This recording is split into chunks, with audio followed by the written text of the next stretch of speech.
Trailers allows you to keep an active list of your trailers that can then be attached to a vehicle or moved to another vehicle through the Geotab Drive app by your drivers.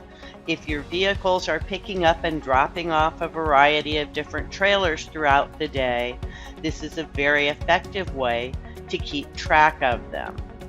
Also, it allows you control.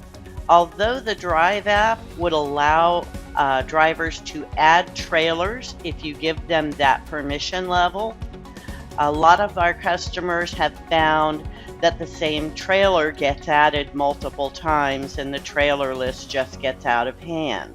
So they prefer to keep that an administrative function and require the drivers to select a trailer off the list.